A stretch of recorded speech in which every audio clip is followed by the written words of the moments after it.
Bonjour, je suis Jean-Brice Stivan, je dirige la formation alsacienne de naturopathie depuis une douzaine d'années.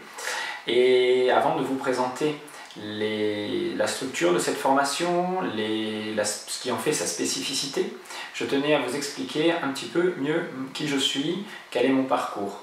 Voilà, donc je suis originaire du sud de la France, j'ai grandi avec une mère qui était très intéressée par le développement personnel et qui m'a ouvert un petit peu l'esprit sur différentes dimensions de l'individu, de la spiritualité. Et à côté de ça, j'avais un père qui était très à cheval sur les principes de l'hygiène vitale, on pourrait dire un pionnier dans tout ce qui concerne bien sûr l'alimentation bio au départ, et déjà la naturopathie puisqu'il avait fait l'école Marcel Rouet, qui est un des pionniers de la naturopathie en France. J'ai été pendant mon enfance bercé déjà par des concepts de la naturopathie très connus comme que ton aliment soit ton médicament, tout ce qui ne te tue pas te rend plus fort, le microbe n'est rien, le terrain est tout. Et bien sûr, j'ai dû me construire, j'ai construit certaines croyances dans ce milieu-là. Toute mon éducation tournait autour du fait de devoir rester en bonne santé. Pour cela, il fallait appliquer des règles d'hygiène de vie très particulières, comme donner plus de résistance à l'organisme, en le soumettant par exemple à de l'exercice physique intense, à se confronter aux éléments extérieurs, comme par exemple aller se baigner dans la mer en hiver, comme aller se frictionner torse nu dans la neige, faire des efforts un petit peu extrêmes. Voilà. J'ai bien sûr une alimentation bio, avec toujours une part de cru, et puis quand parfois on tombait malade, parce qu'on avait quand même des petites poussées de fièvre, des petites poussées de bronchite, comme ça a été le cas à un certain moment de mon adolescence, et bien la guérison est arrivée sans médicaments. Voilà, mon père était opposé à la prise de médicaments et je n'en ai quasiment jamais eu dans mon enfance, si ce n'est une fois, en particulier dans une crise très douloureuse au niveau rénal, et j'ai compris que l'allopathie pouvait me servir aussi à me soulager et qu'elle était une médecine d'urgence, mais absolument pas une médecine de terrain capable de prévenir au niveau de la santé. Alors, bien sûr, dans toutes ces petites phases infectieuses, dans toutes ces petites phases de poussée de fièvre, mon père gérait ça. J'ai appris à le gérer ensuite tout seul, uniquement avec la diète, avec des bains particuliers, la prise d'huile essentielle, de plantes, de draineurs, et surtout du repos. Et j'ai compris que mon corps avait en lui les capacités de s'auto-guérir. Encore fallait-il lui en laisser la possibilité. Et c'est là que j'ai développé une certaine confiance. Confiance dans mon corps, dans sa capacité à s'auto-réparer, à s'orienter tout seul vers la guérison quand on lui en laisse les possibilités. L'accompagnement d'énergie vitale, c'est sur quoi s'appuie principalement le naturopathe pour favoriser la guérison. Alors j'ai ensuite voulu en apprendre un petit peu plus. Et donc j'ai fait des études d'abord en STAPS, en sciences et techniques des activités physiques et sportives, pour devenir professeur d'éducation physique et sportive. D'études très intéressantes dans la connaissance du corps humain, c'est vraiment très très intéressant. Et puis j'ai voulu approfondir les notions de naturopathie, et c'est pour ça que j'ai fait l'Institut Rousseau à Paris, où là j'ai vraiment approfondi certains concepts et pu structurer un petit peu les connaissances empiriques que j'avais reçues durant mon enfance. J'ai eu ensuite besoin de redonner tout ça, donc je suis devenu praticien naturopathe, et puis au fil des consultations, je me suis aperçu que la naturopathie manquait d'une dimension. Ça paraît paradoxal de dire ça, puisque quand on parle de naturopathie, on pense qu'elle aborde toutes les dimensions d'individus, qu'elles soient physiques, énergétiques, psychologiques, émotionnelles et spirituelles. C'est vrai, mais l'approche psychologique n'est abordée que dans le sens de la gestion du stress. Relaxer l'organisme, dériver le mental par des techniques de respiration, de relaxation, de soins corporels, de bien-être.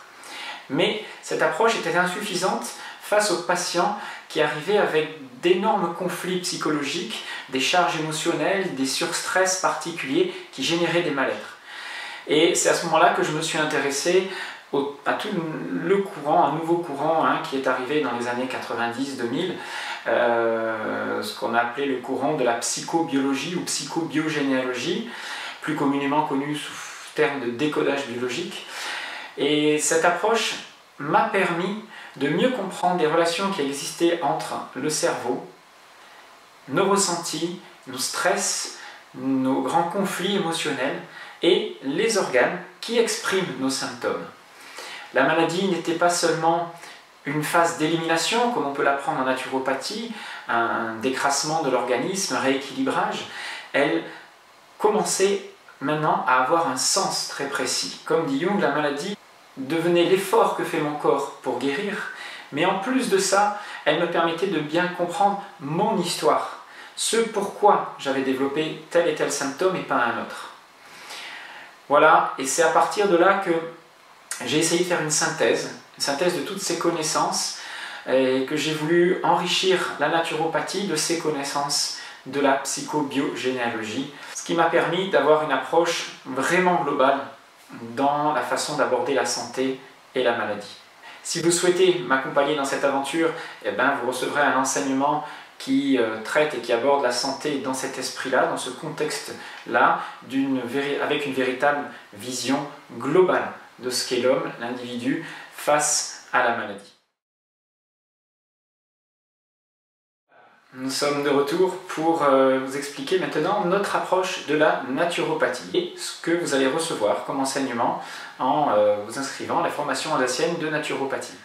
En ce qui concerne notre approche de la naturopathie, la naturopathie ne s'oppose pas à l'allopathie dans notre enseignement.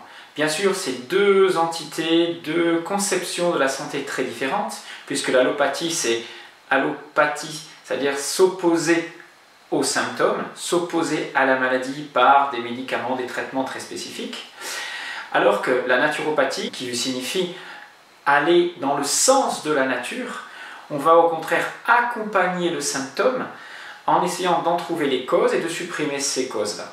Donc la médecine allopathique, c'est une médecine d'urgence, nécessaire, dans certaines situations très particulières, alors que la naturopathie est une médecine de terrain qui est à la fois préventive, mais aussi curative.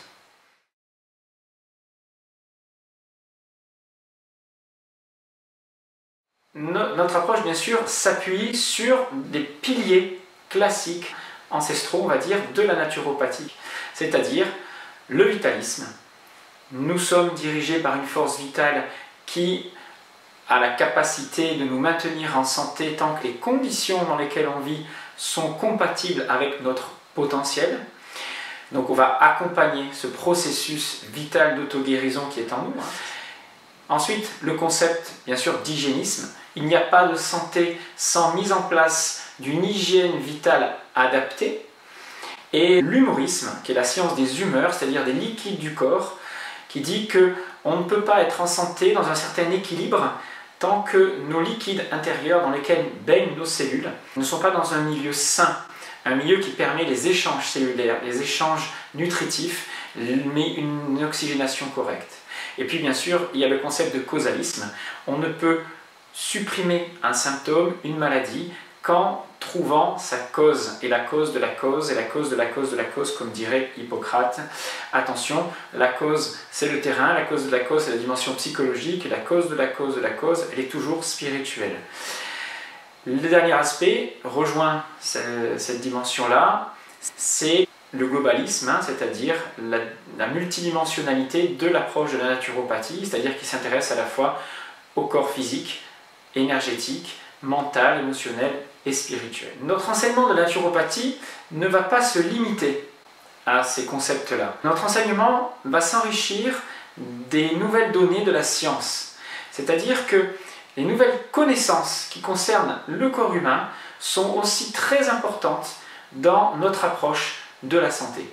Par exemple, depuis une vingtaine d'années, je pratique le jeûne, j'ai toujours été passionné par cette technique particulière qui permet d'avoir des résultats fabuleux en matière de santé, mais les derniers travaux qui ont été découverts, les dernières recherches scientifiques assez poussées, récentes, puisqu'elles datent des années 2010-2012, m'ont permis de modifier mon approche du jeûne et ma pratique du jeûne et de mieux l'adapter.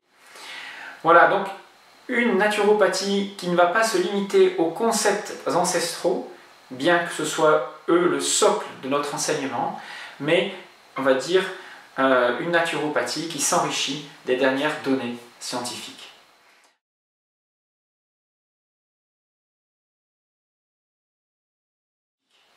Alors, j'entends souvent dire, voilà, je connais un naturopathe, il pratique beaucoup l'utilisation des plantes, moi j'en connais un autre, c'est un hydrothérapeute, moi j'en connais un autre, c'est une personne qui fait un travail énergétique.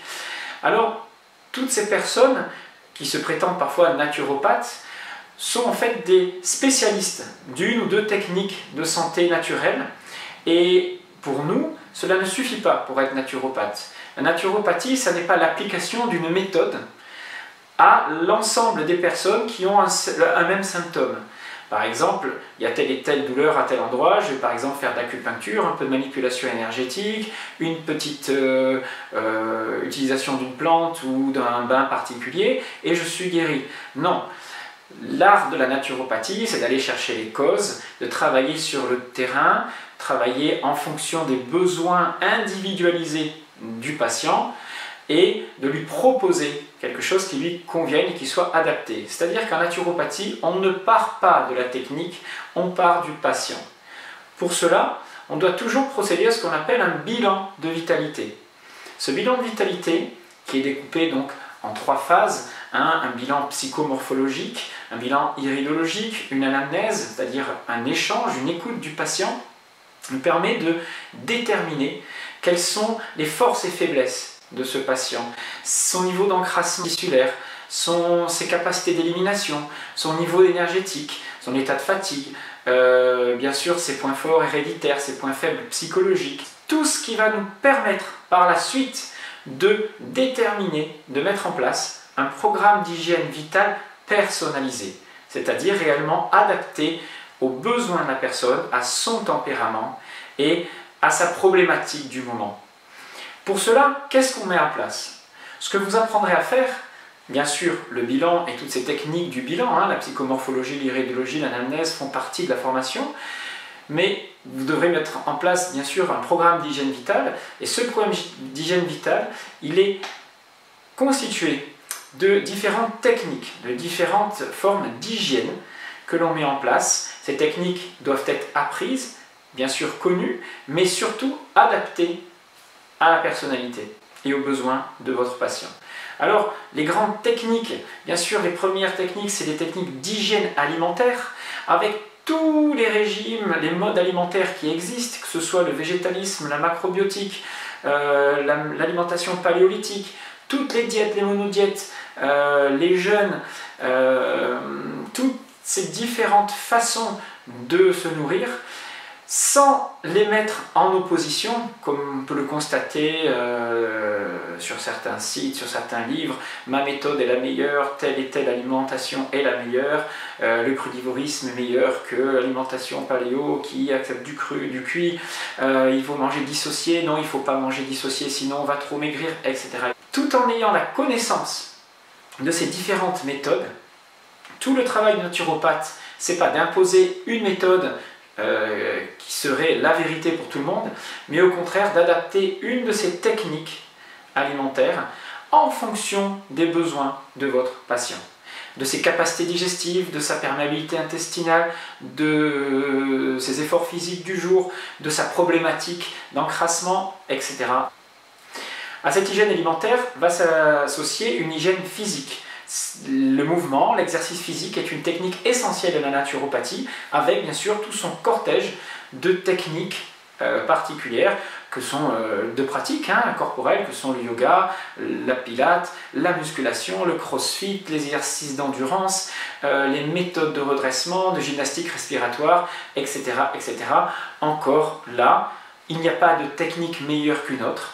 Il suffit d'adapter la technique, la pratique corporelle en fonction des potentialités, des besoins individuels que l'on détermine dans le bilan de vitalité. À côté de ces deux types d'hygiène, il y a ce qu'on appelle l'hygiène psychologique, bien sûr tout ce qui concerne la gestion du stress, mais aussi l'origine conflictuelle de nos problématiques. Et aller chercher des traumatismes de vie, aller rechercher on va dire les nœuds, les grands stress qui ont été refoulés, qui ont été mis de côté, mais qui continuent à alimenter une certaine souffrance en nous.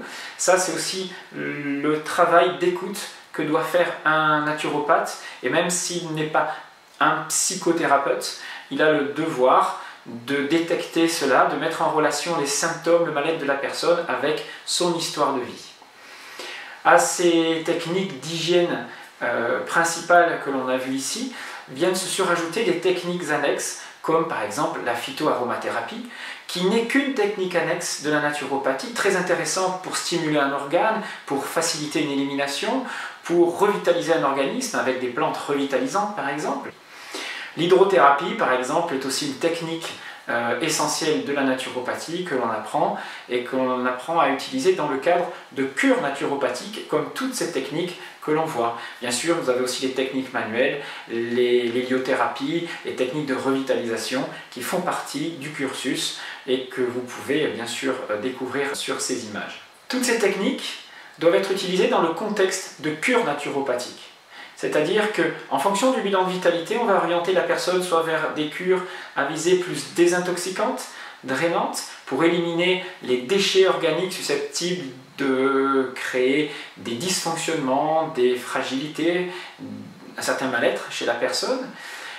Et si par contre la personne n'a pas suffisamment d'énergie vitale, elle est fatiguée, épuisée, on ne va pas procéder à une désintoxication, mais plutôt à une revitalisation.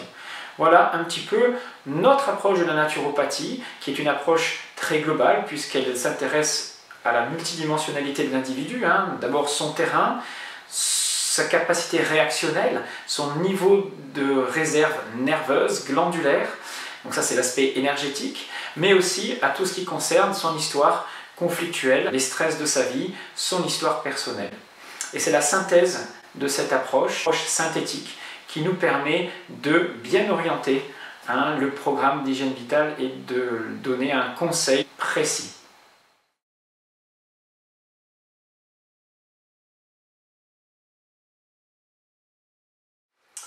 La formation est avant tout un cheminement.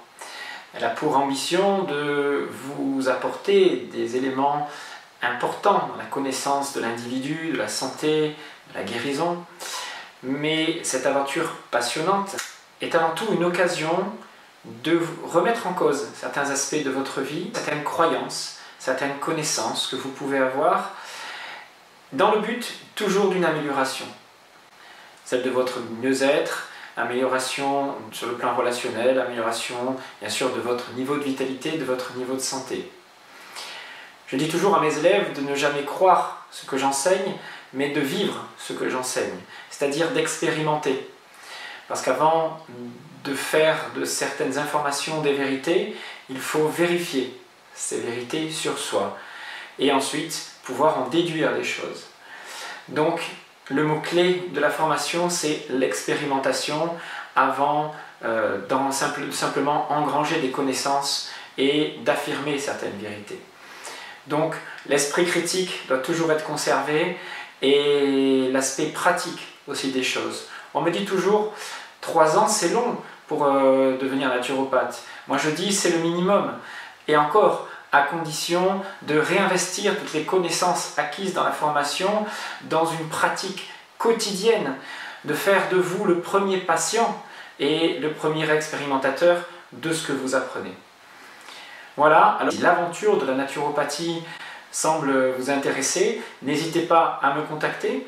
Vous retrouverez l'essentiel de notre approche de la naturopathie dans le livre que j'ai écrit « Comme dévitaliser à l'homme vivant » aux éditions Néo Santé qui s'affiche ici. Vous verrez que dans ce livre, vous retrouverez tout le cheminement et toute notre approche globale avec cette double dimension, double approche de la naturopathie, l'approche de terrain et l'approche psychobiologique. Et pour de plus amples renseignements concernant la structuration de la formation, les inscriptions, l'organisation des stages, etc., vous pouvez vous référer donc au site qui est assez complet et sinon me contacter soit par mail, soit par téléphone. Je vous dis donc à bientôt.